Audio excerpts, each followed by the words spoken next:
जब मैं class 11th में था, तो मुझे ऐसा लगता था कि अगर मैं दिन-रात एक करके पढ़ता हूँ ना, तो मैं नीट पहले अटेम्प्ट में निकाल लूँगा।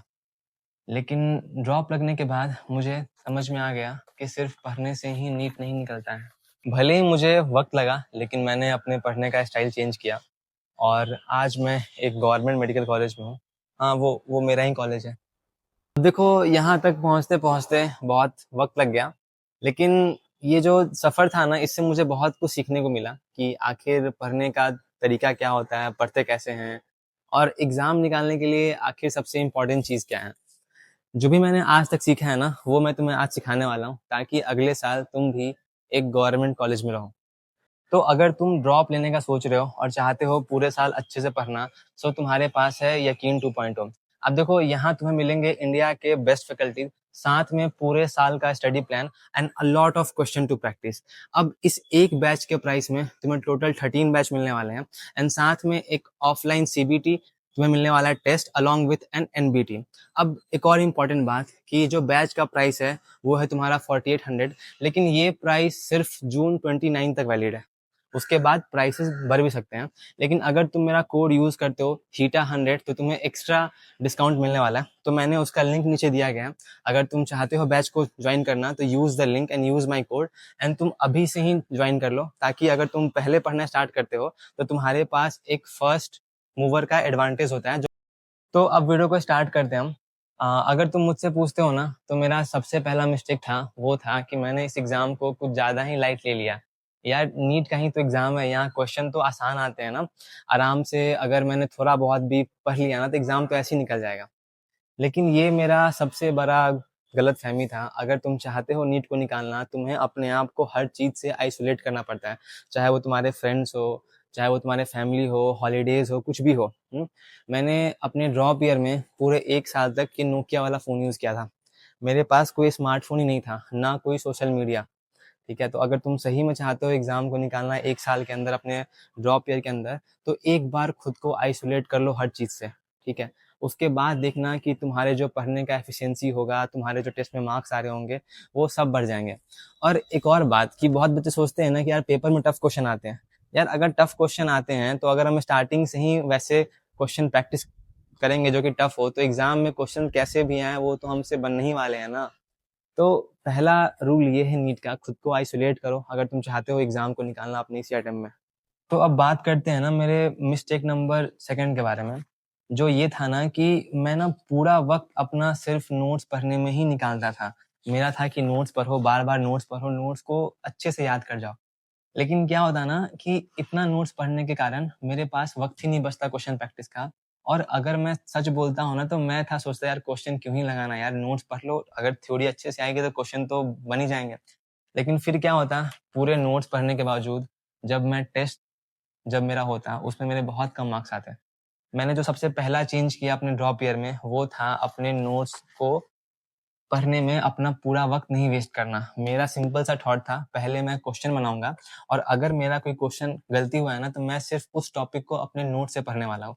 एंड ट्रस्ट मी, मैंने अपने पूरे ड्रॉप ईयर, लास्ट ईयर जो मेरा ड्रॉप ईयर था, उसमें कम से कम 50 से 60 हज़ार क्वेश्चन प्रैक्टिस किए होंगे। और इतना क्वेश्चन प्रैक्टिस के अगर तुम करते हो ना, तो तुमसे चाहे क्वेश्चन टफ़ हो, आसान हो, मॉडरेट हो, कुछ भी हो, तुमसे क्वेश्चन बन जाते हैं। और शायद इसीलिए आज मैं एक गवर्नमेंट कॉलेज में हूँ एंड उसके हॉस्टल में बैठ के तुम्हारे लिए वीडियो बना रहा हूँ। तो मेरे हाथ में अभी एक मॉक टेस्ट का पेपर है एंड ट्रस्ट मी, मैंने इस चीज़ को अपने नीट के स्टार्टिंग डेज़ में बहुत ही इग्नोर किया है और यही था मेरा मिस्टेक नंबर थर्ड। अब मानो कभी मेरे कोचिंग में टेस्ट है ना, तो मैं कोचिंग में गया, बस टेस्ट दिया और घर पे आ गया। नहीं पेपर मैच करना कि आखिर मेरे कौन से क्वेश्चन गलती हुए हैं, उनका सॉल्यूशन क्या है, उसको एक बार वापस से सॉल्व करना और पेपर को एनालाइज़ तो भूल ही जाओ, ठीक है? मैंने इसको बहुत ही इग्नोर किया, ठीक है? इसीलिए हमेशा मेरे मॉक टेस्ट में लो मार्क्स आते थे, हमेशा लो मार्क्स आते थे। And I used to think कि यार बच्चे क्या करते हैं कि उनके मॉक टेस्ट में अच्छे मार्क्स आते हैं। लेकिन जब मैं ड्रॉप ईयर में गया तो मुझे समझ में आ गया कि अगर मुझे अपने टेस्ट के मार्क्स इम्प्रूव करने हैं या फिर नीट में अच्छे मार्क्स लेके आने हैं ना, तो मुझे बहुत सारे मॉक टेस्ट प्रैक्टिस करने होंगे एंड द बेस्ट पार्ट, किसी भी हाल में उसे एनालाइज़ करना होगा। यू विल नॉट ट्रस्ट, मैंने अपने पूरे ड्रॉप ईयर में कम से कम 300 मॉक टेस्ट दिए थे, 300 मॉक टेस्ट मैंने दिए थे।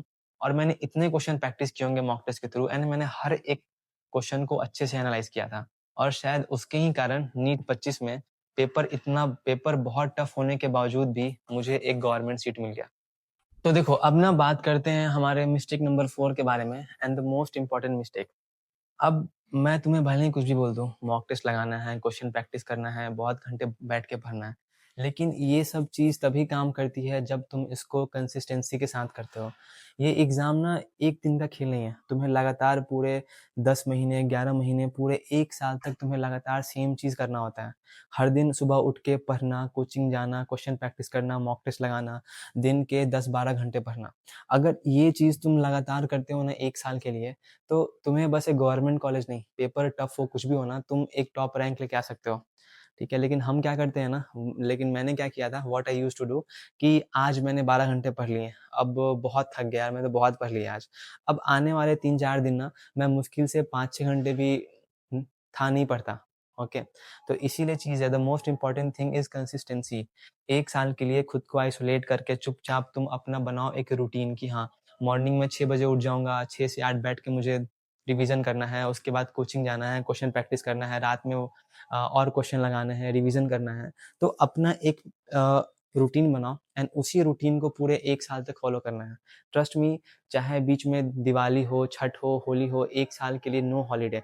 घर में शादी हो, बर्थडे हो, आउटिंग हो, कुछ भी हो, नो स्किप। अगर तुमने पूरे 1 साल एक भी दिन स्किप किए हुए तुमने पढ़ाई करी, तो trust me, I can say कि तुम्हारे लिए गवर्नमेंट कॉलेज नहीं, एम्स नहीं, तुम्हारे लिए टॉप 100, टॉप 1000 रैंक लाना भी कोई बड़ी बात नहीं है। मुझे तुम लोगों से एक बहुत इंपॉर्टेंट बात करनी है, और ये बात ये है ना कि बहुत से बच्चों को ये लगता है ना कि इस बार का पेपर टफ था, इसीलिए उनका एग्जाम में सिलेक्शन नहीं हुआ या फिर उनके अच्छे मार्क्स नहीं आ रहे हैं।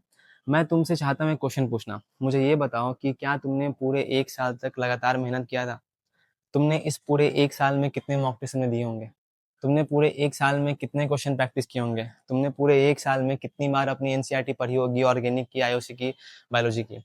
तुमने कितने बार अपने सिलेबस को अच्छे से पढ़ा होगा? देखो, एग्ज़ाम ना मुश्किल नहीं होता है, चाहे पेपर टफ हो आसान हो। जो बच्चे निकालने वाले होते हैं ना, पूरे 1 साल से लगातार मेहनत करते हैं। वो स्टार्टिंग से ही, चाहे हार्ड क्वेश्चन हो, चाहे ईज़ी क्वेश्चन हो, चाहे मॉक टेस्ट हो, हर वो चीज़ स्टार्टिंग से ही करते हैं। तो एग्ज़ाम कोई टफ नहीं होता है। अगर हम अच्छे से पढ़ते हैं ना, तो एग्ज़ाम कोई सा भी हो, जेईई एडवांस भी क्यों ना हो, बच्चे जो निकालने वाले होते हैं वहाँ भी एक अच्छा रैंक लेके आते हैं। तो इस चीज़ से खुद को डिमोटिवेट नहीं करना है कि पेपर बहुत टफ आ गया। अगर तुमने सोचा है कि मुझे ड्रॉप लेना है, अच्छे से पढ़ना है, तो तुम्हारे पास अभी से ऑलमोस्ट 11 महीने हैं।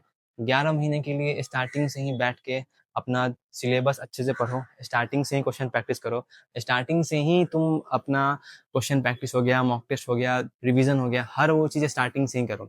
अगर तुम्हें टफ क्वेश्चन लगाना हो, जेईई मेंस हो, जेईई एडवांस हो, एक पे एक तुम्हारे टफ क्वेश्चंस की बुक आती है, हर वो चीज़ तुम्हें स्टार्टिंग से ही लगाओ। बस 1 साल की बात है, 1 साल तक तुमने ये सब चीज़ कर लिया ना, तुम्हारे लिए गवर्नमेंट कॉलेज पहुँचना कोई बड़ी बात नहीं है। So it was all from my side. देखो, अगर तुम्हें मेरे वीडियो से कोई भी एक अच्छा पार्ट लगा हो, तुम्हें लगा हो कि हाँ, इससे तुम्हारा हेल्प हुआ, सो प्लीज़ डू सब्सक्राइब मी। इससे हमें मोटिवेशन मिलती है, ताकि हम तुम्हें पूरे साल अच्छे से तुम्हें गाइड कर पाएँ। So it was all from my side. Thanks for watching and please do subscribe me, doctor Anish RX.